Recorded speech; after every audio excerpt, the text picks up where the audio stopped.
Ivy drips के बारे में थोड़ा सा मिसकंसेप्शंस बढ़ चुके हैं। लोग ये कह रहे हैं कि शिफाली इसी वजह से उसको हार्ट फेलियर हुआ था क्योंकि वो आईवी ड्रिप्स का बहुत अग्रेसिवली यूज़ करी थी। क्या कहती हैं आप? अगर उनको रिएक्शन आना होता तो फर्स्ट ड्रिप से ही आ जाता। जब आप पेशेंट को हिस्ट्री ले रहे हैं और एग्जामिनेशन कर रहे हैं, साथ साथ आप उनके 2 लैब टेस्ट लाजमी करा लें, एक तो लिवर फंक्शन टेस्ट एंड एक रीनल फंक्शन टेस्ट। ग्लूटाथायोन के तो लोग कैप्सूल ले रहे होते हैं, तो क्या वो इफ़ेक्टिव हैं? क्योंकि वो कहते हैं कि हर कोई कैप्सूल इफ़ेक्टिव नहीं है। पहले तो एक मिसकंसेप्शन हमारी ये भी है ना कि ग्लूटाथायोन काले से गोरा कर देगा। ये बहुत बड़ा एक वो है मिसकंसेप्शन है। मैंने तो ये 3 नाम ही सुने, पीआरपी, बोटॉक्स और ये आपका जो फिलर्स हैं। तो ये क्या डिफरेंसेस क्या हैं इनके? प्री मेच्योर एजिंग को रोकने के लिए आप अपनी एज से पहले अगर कोई ट्रीटमेंट स्टार्ट कर सकते हैं और जो कि कॉस्ट इफेक्टिव भी हो एंड उसके अलावा उसका इफेक्ट भी बहुत अच्छा है, तो दैट इज़ पीआरपी।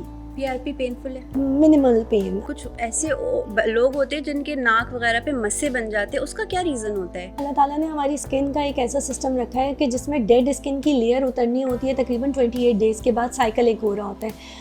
हम घर में अपनी स्किन की केयर नहीं कर रहे होते। स्क्रबिंग्स अब घर में इतनी प्रमोट नहीं की जाती, और स्पेशली जो हमें घर में बेसन, चावल का आटा एंड ये वाली रेमेडीज़ यूज़ करते हैं, ये उल्टा स्किन को समटाइम डैमेज कर रही होती हैं। वेट लॉस की क्या ट्रीटमेंट्स हैं और उसके क्या फ़ायदे और क्या नुकसान आते हैं? मल्टीपल ट्रीटमेंट्स अवेलेबल हैं वेट लॉस के लिए, ranging from non invasive to semi invasive to complete invasive treatment. लोग आजकल ड्रिंक कर रहे हैं, सिगरेट पी रहे हैं, वेप ले रहे हैं, ड्रग्स का भी आजकल बहुत कॉमन होता जा रहा है, तो उसको ये कैसे रिएक्ट करते हैं आपके जो ट्रीटमेंट्स हैं? बहुत सारे लोग पिंक लिप ट्रीटमेंट के लिए आते हैं। हम उनसे जब पूछते हैं कि आर यू स्मोकर, तो कहते हैं yes we are chain smoker.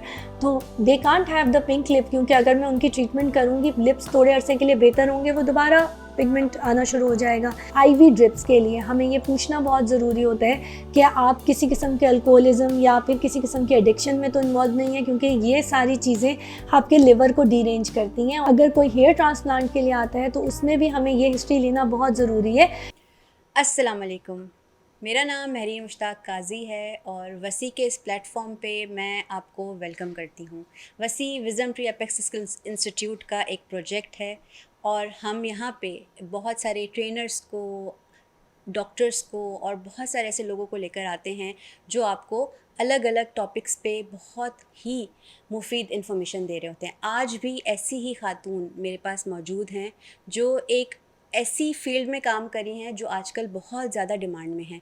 लोग खूबसूरत होना चाहते हैं, खूबसूरत दिखना चाहते हैं और अपने जितने भी फ्लॉज़ हैं उनको वो बेहतर करना चाहते हैं। तो आज हमारे पास डॉक्टर साइमा मौजूद हैं जो अपने क्लिनिक में बैठ के लोगों को खूबसूरत बना रही हैं। डॉक्टर साइमा जो हैं वो बोर्ड सर्टिफाइड एस्थेटिक फिजिशियन हैं। 13 साल से इस पे काम कर रही हैं और अगर आप मिलेंगे ना तो आप कहेंगे ये छोटी सी लड़की कौन है। अस्सलाम वालेकुम। वालेकुम अस्सलाम। Thank you marine for making a part of this platform. Thank you so much. You welcome. Doctor, माशाल्लाह से आपकी खूबसूरती का राज क्या है? मेरी खूबसूरती का राज ज़्यादा तो गॉड गिफ्टेड ही है। बाकी ये कि कुछ चूँकि इस फील्ड से वाबस्ता हैं तो डेफिनेटली कुछ अपने ऊपर भी एक्सपेरिमेंट करते रहते हैं। राइट। डॉक्टर, माशाल्लाह से आप एक कामयाब फिजिशियन हैं, एस्थेटिक फील्ड में काम कर रही हैं, लोगों को आप क्योर कर रही होती हैं। आप मुझे बताएं कि जो आपके लोग क्लिनिक में लोग आ रहे होते हैं वो किस वजूहात पे आ रहे होते हैं? अच्छा, देखिए मल्टीपल वजूहात होती हैं। इनमें तो एक तो जेन्युइन वजूहात हैं, जैसे कि किसी को एक्नी का इशू है या किसी को मलाज़मा या पिगमेंटेशन का इशू है, स्किन टू टोन हो रही है, डार्क सर्कल्स हो रहे हैं ड्यू टू स्ट्रेस, डिप्रेशन या एनीथिंग, या फिर कोई वेट गेन के साथ आ रहा है। बट सम टाइम ऐसा भी होता है कि बहुत जेन्युइन रीजंस नहीं होते। जैसे अगर मैं आपको एग्जांपल बताऊं कि कोई फीमेल्स आ रही होती हैं, वो अपनी बेटियों को लेके आती हैं कि मेरी बेटी का रंग गोरा कर दें, इसकी शादी करने की उम्र हो गई है, रिश्ते अच्छे नहीं आएंगे। कभी ऐसी बच्चियां आ रही होती हैं जिनको एक्नी है और क्लास फेलोज़ उनको बुली कर रहे होते हैं। बहुत सी ऐसी मदर्स आती हैं जो, क्योंकि आजकल आपको पता है कि वेट गेन का बहुत बड़ा एक प्रॉब्लम है कम्युनिटी में। इसका एक मेन रीज़न जो है वो हार्मोनल इम्बैलेंस भी है। इसके अलावा जो है जंक्स का इंटेक बढ़ गया है। तो हाँ, बिल्कुल there are multiple reasons. Fats का इंटेक बहुत ज़्यादा है जंक्स फूड की वजह से, कार्बोहाइड्रेट्स का इंटेक बहुत ज़्यादा है। तो उसकी वजह से जब बच्चों का वेट गेन हो जाता है तो मदर्स बहुत कॉन्शियस होती हैं कि आगे जाके इनकी लाइफ में और कोई प्रॉब्लम्स ना आए। तो उसके लिए वो प्यूबर्टी से पहले ही कोशिश करना शुरू कर देती हैं कि कैसे भी करके इनका वज़न कम कर दें। अनवांटेड हेयर ग्रोथ का बहुत बड़ा एक मेजर रीज़न है जिसकी वजह से लोग हमारे पास आते हैं। और एंटी एजिंग, वेट लॉस और हेयर ट्रीटमेंट्स। बिल्कुल, एंटी एजिंग भी एक इशू है जिसमें लोग हमारे पास विज़िट कर रहे होते हैं। एंटी एजिंग कुछ तो नेचुरल है, मतलब बट हाँ देयर आर मल्टीपल केसेस जिसमें प्रीमेच्योर एजिंग हो रही होती है, उसके लिए बहुत सारे लोग रब्ता करते हैं। हेयर के लिए आते हैं बिल्कुल, क्योंकि आपको पता है कि केमिकल का इस्तेमाल बहुत ज़्यादा बढ़ गया है, उसकी वजह से बाल डल हो जाते हैं, रफ़ हो जाते हैं, हेयर फॉल शुरू हो जाता है और ये बहुत अर्ली एज में होने लग गया है।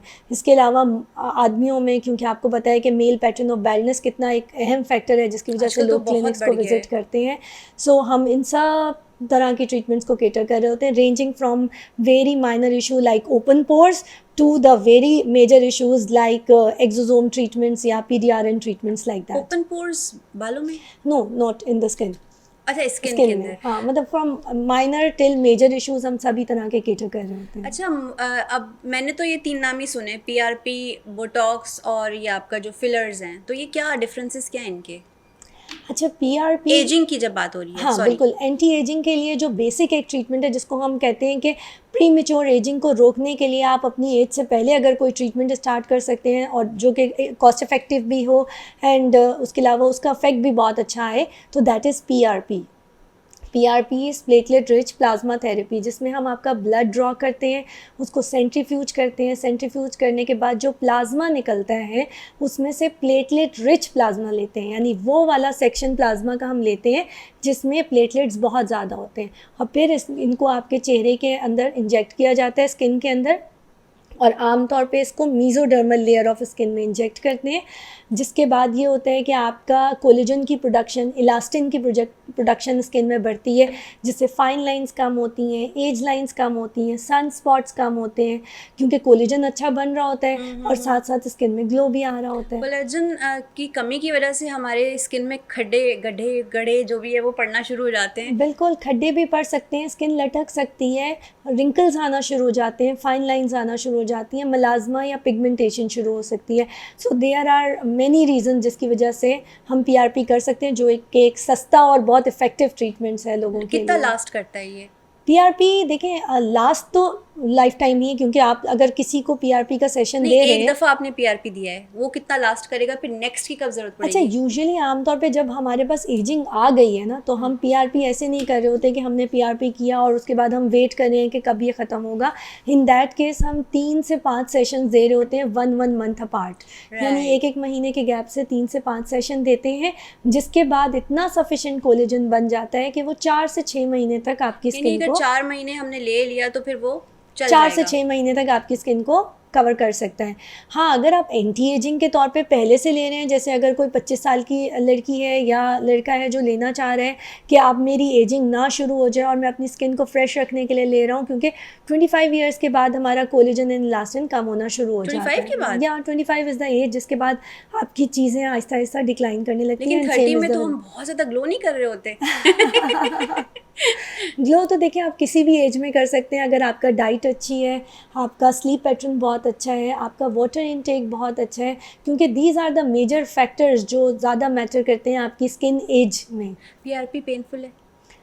मिनिमल पेन, आई और वोंट से उसके कि बाद जो बिल्कुल निशान पड़ पेनलेस। जाते हैं थोड़ा सा डाउन टाइम तो देखिए हर ट्रीटमेंट का होता है, वो जल्दी क्योर हो सेम जाएगा। As the PRP। Right. तकरीबन 24 आवर्स का डाउन टाइम होता है, जिसके बाद स्किन सेटल डाउन होने लग जाती है। एक और इम्पॉर्टेंट क्वेश्चन, PRP के बाद कितने दिन में आपका जो फेस है वो एकदम रिफ्लेक्ट करेगा, अच्छा वो बनना शुरू हो जाएगा? हाँ, तो अगर मैं फेजेस बताऊं कि हमारे PRP के बाद स्किन में First, क्या अगर मैं चेंजेस कहूँगी आ रहे first, होते हैं, हाँ, first तो के बाद। फर्स्ट 24 आवर्स में तो आपकी स्किन ब्लश कर रही होगी, थोड़ी रेड हो रही होगी, थोड़ा सा आपको लगेगा आपके चेहरे से हीट निकल रही है बिकॉज ऑफ द इन्फ्लेमेशन जो हमने माइक्रो लेवल पे आपकी स्किन में दी है। रिएक्शंस? इन्फ्लेमेटरी रिएक्शंस आ रहे होते हैं। 24 आवर्स के बाद हल्की सी आपको ड्राइनेस हो सकता है महसूस हो, आपको लगता है स्किन थोड़ी सी खिंची खिंची सी हो रही है, तो Right. That is the time जिसमें हम आपको सूदिंग क्रीम्स रेकमेंड कर रहे होते हैं और हम कहते हैं कि ये लगाएं ताकि आपकी स्किन जल्दी हील अप कर जाए। उसके बाद दूसरे तीसरे दिन में आमतौर पे ये होता है कि डेड स्किन उतरना शुरू होती है। डेड स्किन जैसे ही उतरती है 3rd to 5th डे में, तो उसके बाद आपकी स्किन ग्लो करने लगती है। Great. हाँ, बट पीआरपी का रिजल्ट ख़त्म नहीं होता, क्योंकि जो प्लेटलेट रिच प्लाज्मा था वो आपकी स्किन की लेयर्स में मौजूद है, वो रेगुलरली कोलेजन एंड इलास्टिन बनाता रहेगा, और ये अमल कम से कम भी 1 से 1.5 महीने चलता है। Great great. और नेक्स्ट जो हमारा फिलर और बोटॉक्स है? हाँ बिल्कुल, फिलर्स जो हैं एंड बोटॉक्स, ये बहुत अच्छा आपने क्वेश्चन किया है, इसको समझने की बहुत ज़रूरत है, क्योंकि आमतौर पे लोग इसको कंफ्यूज कर रहे होते हैं। एक्चुअली फिलर का क्या मतलब है कि वो फिल कर रहा है, कहीं पे भी आपको कोई खड्डा दिख रहा है, कहीं कोई डिप्रेशन आ रहा है, कोई लाइन आ रही है, तो we need to fill that area, वहाँ पे फिलर यूज़ होगा। अब वो एरियाज जहाँ पे गड्ढा नहीं है बट अनवांटेड लाइन आ रही है ड्यू टू एक्सप्रेशन, लाइक अगर कोई बहुत ज़्यादा गुस्सा करता है तो आपने देखा होगा उसकी ये 11 लाइंस आने लग जाती हैं। हाँ, कोई बहुत ज़्यादा हैरान होता है या ये वाले एक्सप्रेशन देता है तो उनके फोरहेड पे लाइंस आने लगती हैं। जो बहुत ज़्यादा स्माइल कर रहे होते हैं या लाफ कर रहे होते हैं, या सम टाइम किसी की आई साइट बहुत ज़्यादा वीक है तो उनमें यहाँ क्राउ फीट्स आने लगते हैं। So these are the things जिनके लिए बोटॉक्स का ट्रीटमेंट FDA अप्रूव्ड है। FDA अप्रूव्ड होने का मतलब ये है कि यहाँ पे फॉर एक्सप्रेशन लाइंस हम आराम से इस ट्रीटमेंट को दे सकते हैं एंड इट्स क्वाइट सेफ। तो होता क्या है उसमें? फाइन लाइंस चली जाती हैं, डायनामिक नहीं, लाइंस। आप बोटॉक्स क्या होता है मतलब? बोटॉक्स एक बोटुलिनम टॉक्सिन है, बेसिकली जैसे वैक्सीन्स होती इंजेक्ट हैं। होता है? हाँ, जैसे वैक्सीन्स होती हैं कि उनको डेड कर दिया जाता है, इसी तरह बोटुलिनम टॉक्सिन एक पॉइजन है जिसको इतना हाइपो एलर्जिक कर दिया जाता है कि जब वो स्किन के अंदर जाता है तो वो स्किन में जिस मसल्स में जा रहा होता है उन मसल्स को पैरालाइज कर देता है for certain period of time. ये दवाई प्रीवियसली यूज़ होती थी for treatment of certain diseases, जिसमें हमें मसल्स को पैरालाइज करना पड़ता था, बट लेटर ऑन डेवलप हो गई as an aesthetic treatment as well, क्योंकि इसका हमने रिजल्ट देखा कि ये एक्सप्रेशन लाइंस को बहुत अच्छे से क्योर करता है, और एक्सप्रेशन लाइंस जब ख़त्म होती हैं तो डेफिनेटली एक चेहरे पे ओवरऑल लिफ्टिंग इफेक्ट भी आ रहा होता है। अच्छा, ये बोटॉक्स जो है ये आपकी फाइन लाइंस को पैरालाइज कर देता है, जिसकी वजह से उन मसल्स को पैरालाइज कर देता है जिनकी वजह से फाइन लाइंस आती राइट है। राइट। और फिलर जो है वो उसको फिल कर रहा होता है। फिलर जहाँ जहाँ आपके चेहरे पे हमें लगेगा कि एज की वजह से फैट पैड्स ख़त्म हो रहे हैं या मसल एट्रोफी हो रही है, जिसकी वजह से हमारी सैगिंग आ जाती है और नीचे की तरफ स्किन लटकने लगती है, तो हम उन एरियाज़ को कवर करते हैं। अब इसकी एक आम सी आपको बताऊं, जैसे आपने देखा होगा डार्क सर्कल बहुत सारे लोगों को होते हैं, बट कुछ लोगों को सिर्फ काला रंग होता है आँखों के नीचे, उनको खड्डा नहीं होता। तो जिनके आँखों के नीचे सिर्फ टैनिंग है और खड्डा नहीं है, उनको फिलर की ज़रूरत नहीं है। We can cure those dark circles with PDRN treatments, but हाँ, अगर किसी की आँखों के नीचे खड्डा आ गया है तो डेफिनेटली वो एक शेडो इफेक्ट भी क्रिएट कर रहा है, और क्योंकि स्किन यहाँ की थिन होती है और नीचे ब्लड वेसल्स होती हैं, तो वो ब्लड वेसल्स ऊपर दिखने लगती हैं, जिसकी वजह से टैनिंग भी ज़्यादा विजिबल होती है। तो जैसे ही हम उस जगह पे फिलर डालते हैं, थोड़ा सा जब वो एक कुशन इफेक्ट क्रिएट होता है तो पिगमेंटेशन या टैनिंग, डार्क सर्कल्स भी कम होते हैं, और साथ साथ वो जगह भी फिल होकर ज़्यादा आपकी यंगर लुक आ रही होती है।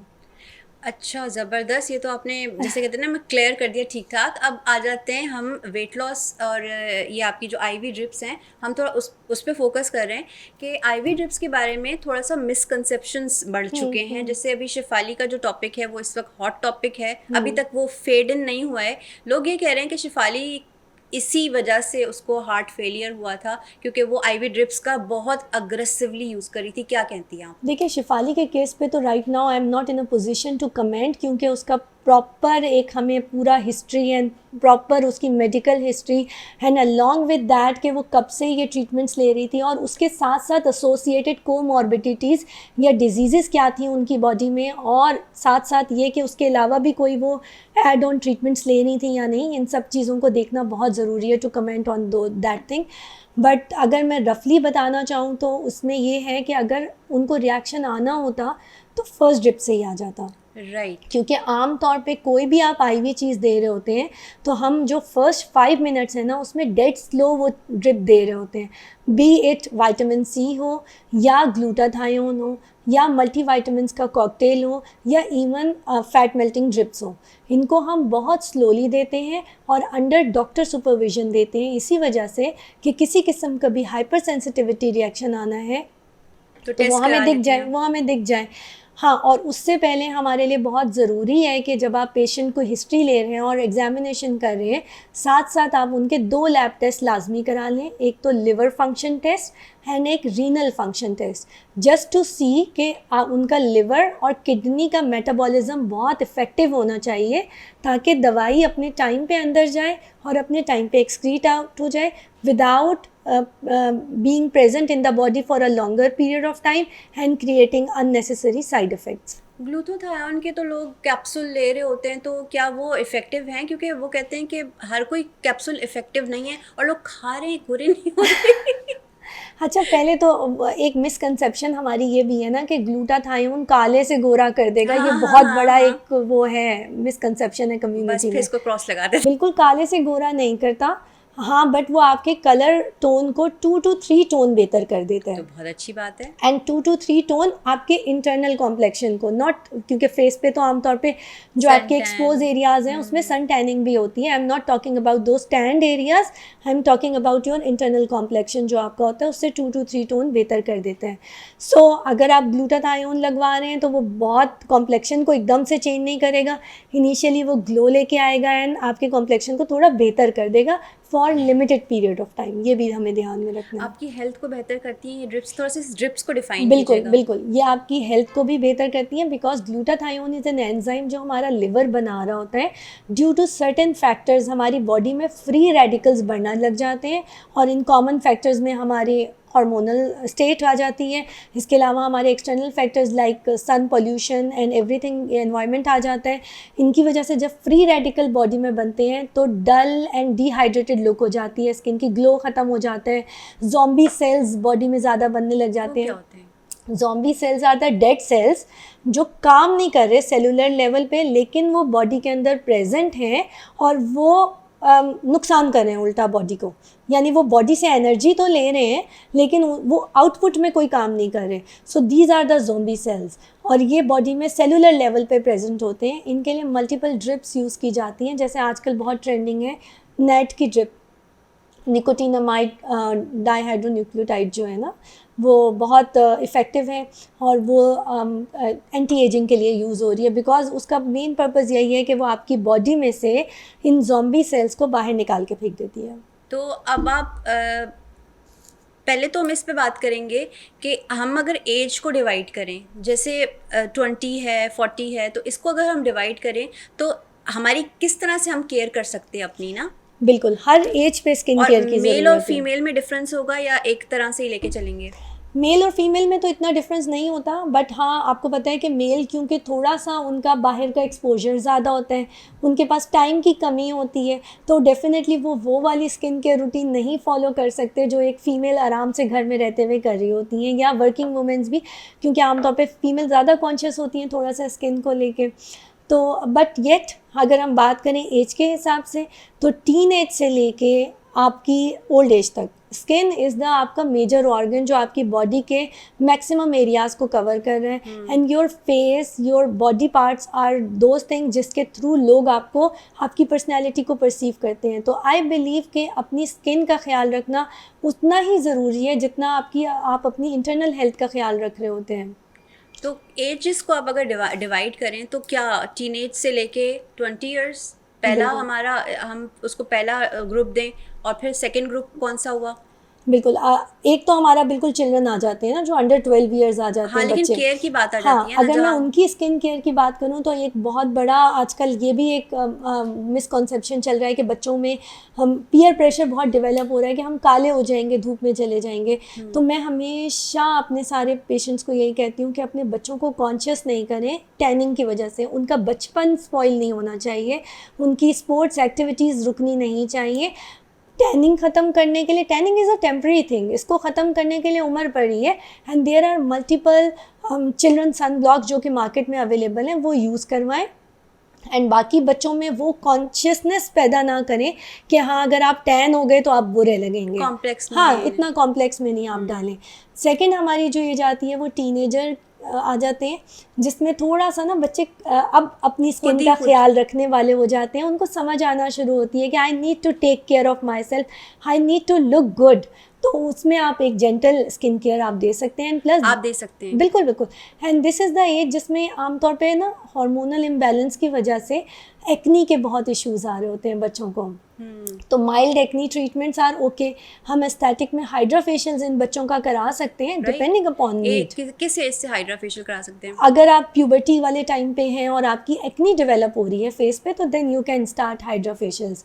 बिकॉज देखिए ultimately acne is a disease जो आगे चल के अगर उसके स्कार बच्चों के चेहरे पे रह जाएंगे तो उनको ख़त्म करना बहुत मुश्किल काम है। आपने नोटिस किया है कि जब कुछ ऐसे लोग होते हैं जिनके नाक वगैरह पे मस्से बन जाते हैं, उसका क्या रीज़न होता है? ब्लैक हेड्स आप बात करनी है शायद ना, वो ब्लैक ब्लैक निशान जो आ नहीं, जाते एक मोटे मोटे से ना वो बन जाते हैं, कुछ अजीब सा लग रहा होता है, हैं बम्प्स नुमा। बम्प्स टाइप के, ब्लैक कलर के। बिल्कुल। बहुत दफ़ा देखिए अल्लाह ताला ने हमारी स्किन का एक ऐसा सिस्टम रखा है कि जिसमें डेड स्किन की लेयर उतरनी होती है तकरीबन 28 डेज़ के बाद, साइकिल एक हो रहा होता है। हम घर में अपनी स्किन की केयर नहीं कर रहे होते, स्क्रबिंग्स अब घर में इतनी प्रमोट नहीं की जाती, और स्पेशली जो हमें घर में बेसन, चावल का आटा एंड ये वाली रेमेडीज़ यूज़ करते हैं, ये उल्टा स्किन को सम टाइम डैमेज कर रही होती हैं, क्योंकि स्किन का बैरियर डैमेज हो जाता है, स्किन इरिटेट। बैक्टीरियाज ऑब्वियसली देखिए these are food grade items ना, फूड है, एंड अगर आपकी स्किन पे रह गया किसी भी तरीके से, आपने उसको बाद में वॉश आउट नहीं किया प्रॉपरली, फंगस भी डेवलप करती है, और जब फंगस डेवलप करती है तो डेफिनेटली स्किन ज़्यादा ख़राब लगने लगती है ना। तो उस इन दैट केस हम उस हिसाब से ट्रीट करते हैं। फिर आ जाते हैं हमारे पास वो लोग जो अब अपनी 20s को क्रॉस कर चुके हैं, now they are adults, and अब इनको स्किन केयर की ज़रूरत है। अब ये घर से भी बाहर निकल रहे हैं जॉब के लिए, some of them are working in corporate sector, शादियों की उम्रें भी हैं, तो दिस इज़ द टाइम जिसमें आपने अपनी स्किन का सबसे ज़्यादा ख्याल रखना होता है। तो इसके लिए आप मल्टीपल ट्रीटमेंट्स ले सकते हैं रेगुलरली। आप अगर डेली स्किन केयर की बात करें तो एक अच्छा फेस वॉश, एक अच्छी नाइट क्रीम और एक अच्छा सन ब्लॉक, ये आपकी मस्ट हैव रूटीन है, होनी चाहिए एट एवरी एज ग्रुप। अब अगर तो कोई पैथोलॉजी है फेस पे, जैसे अगर किसी के फेस पे एक्नी है तो हम एक्नी की क्रीम्स ऐड कर सकते हैं। अगर किसी के फेस पे टू टोन या पिगमेंटेशन है तो उसके लिए हम पिगमेंटेशन सीरम्स अब तो मार्केट में अवेलेबल हैं, few creams are available. I am not talking about the whitening cream जो फॉर्मूला क्रीम्स मार्केट में है। होता है। हाँ बिल्कुल, उसके अंदर मर्करी एंड स्टीरॉयड होता है। वो शॉर्ट टर्म में स्किन को तो बहुत अच्छा चमका देता है, गोरा चिट्टा आपको बना देगा, बट लॉन्ग टर्म में आपकी स्किन की लेयर्स को ख़त्म कर देगा, आपकी स्किन पतली हो जाएगी, और जब आप वो स्किन लेके धूप में जाएंगे तो सन टैनिंग भी ज़्यादा होगी, फ्रेकल्स भी पड़ेंगे, और साथ साथ वो बटरफ्लाई नुमा पैचेस आपकी स्किन पे डेवलप हो जाएंगे, जिनको ट्रीट करना ऑलमोस्ट नामुमकिन होता है। जिसके लिए आपको पतली हो गई तो फिर कैसे स्किन को हमें दोबारा से उसकी हेल्थ पे काम करना पड़ता है। एक तो long term treatment plus quite expensive, because you have to be with us for a longer period of time, and plus वो लोग जब स्किन केयर को छोड़ते हैं ना, तो मलाजमा इज समथिंग जो स्किन के अंदर से नीचे से आ रहा है ना, तो वो दोबारा से एक्टिवेट होने के चांसेस होते हैं। तो उसके लिए आप क्या ट्रीटमेंट देते हो? मलाजमा के लिए मल्टीपल ट्रीटमेंट्स अवेलेबल हैं। अगर मैं आजकल की बात करूं तो exosome is one of the best treatment जो कि अभी अवेलेबल हैं। PDRN ट्रीटमेंट्स अवेलेबल हैं। PDRNs आर पॉलीन्यूक्लियोटाइड्स जो कि सॉल्मन DNA यानी जो फिश DNA है ना, उसमें से निकाला जाता है, एंड वो स्किन की रीजनरेशन या रीग्रोथ करता है। So these two are the best treatment जो राइट नाउ अवेलेबल हैं, जो आपकी स्किन में टैनिंग को भी कम करते हैं, पिगमेंटेशन को या मलाजमा को भी कवर करते हैं। इसके अलावा मल्टीपल मीज़ोथेरेपी सीरम्स आर अवेलेबल, जिसके साथ माइक्रो नीडलिंग करने से बेहतर हो जाती है, और अगर हल्की पुल्की पिगमेंटेशन हो वो तो हमारा PRP भी कवर कर देता है। अच्छा, ज़बरदस्त, माशाल्लाह, बहुत ज़बरदस्त इन्फॉर्मेशन आप दे रही हैं। एंड में हम बात करेंगे अपने वेट लॉस की, और ये आपकी जो मतलब वेट लॉस की क्या ट्रीटमेंट्स हैं और उसके क्या फ़ायदे और क्या नुकसान आते हैं। मल्टीपल ट्रीटमेंट्स अवेलेबल हैं वेट लॉस के लिए, ranging from non invasive to semi invasive to complete invasive treatment. अगर मैं नॉन इन्वेजिव की बात करती हूँ तो उसमें फ़ैट मेल्टिंग आ जाती है एंड फ़ैट फ्रीजिंग आ जाती है। ये मशीनों के साथ ट्रीटमेंट की जाती है।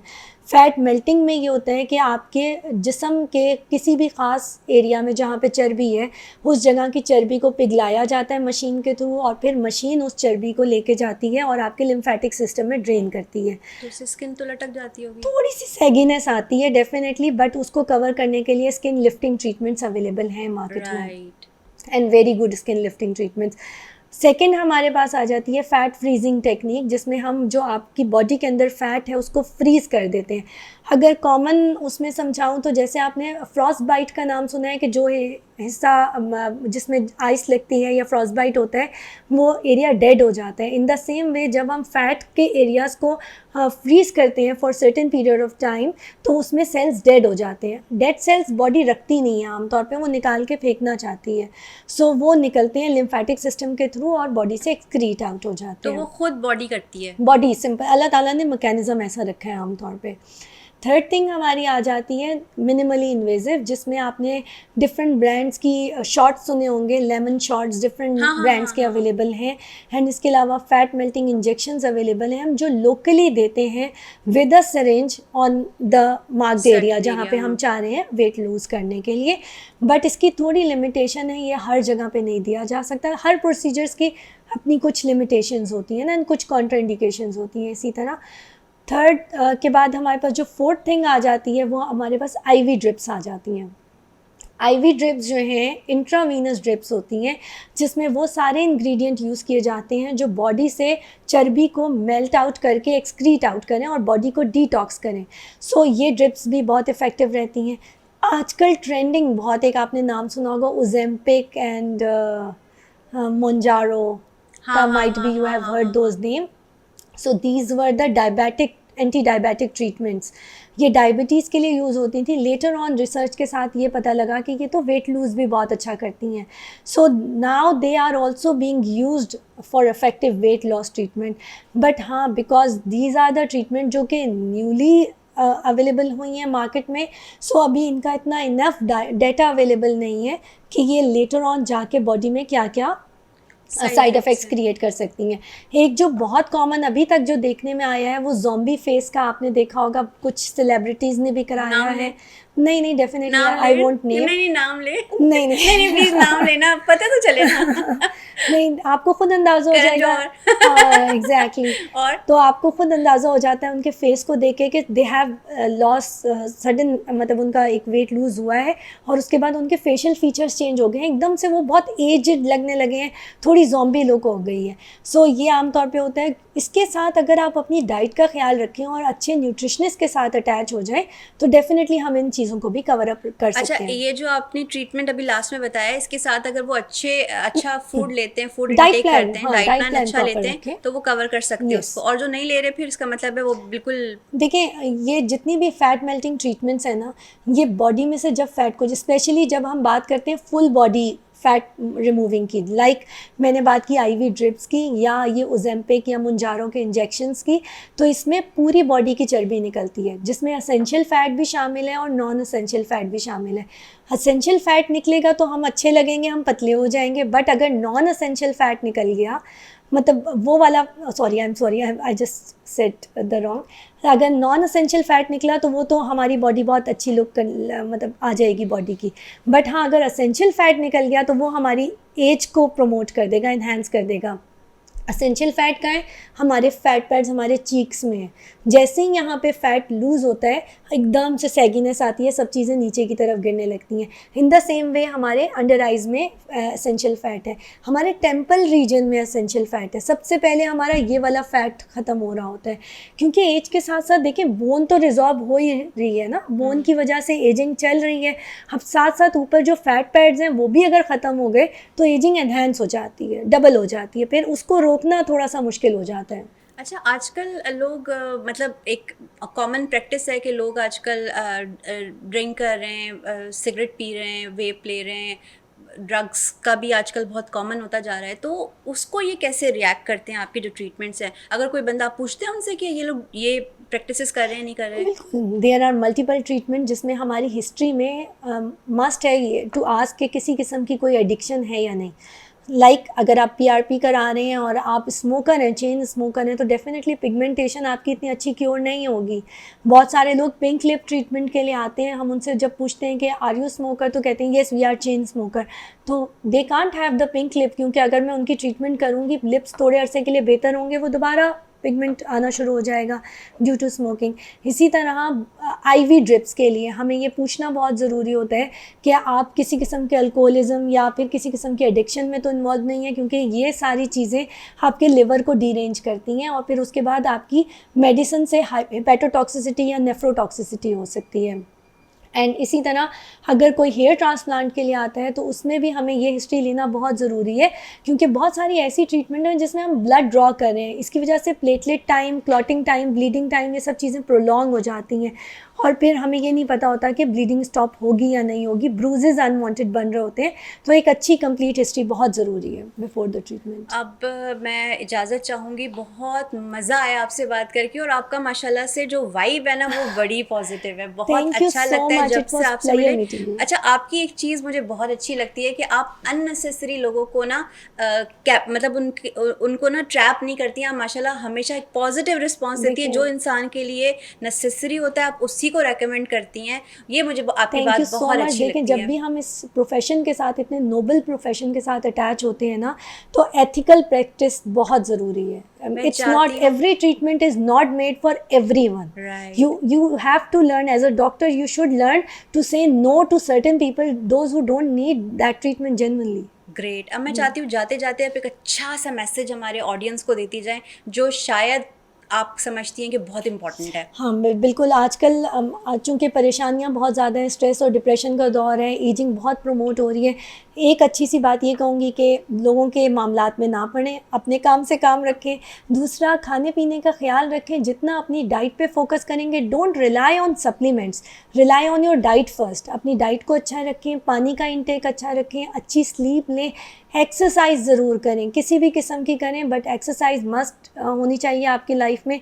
और सन टैन से बचने की कोशिश करें, क्योंकि सन के एक लॉन्ग लास्टिंग डैमेज इफेक्ट आता है जो आपकी स्किन में आता है। बहुत अच्छा लगा आपसे बात करके। Thank you so much Saima. इंशाल्लाह हम अगली बार भी आपको बुलाएंगे।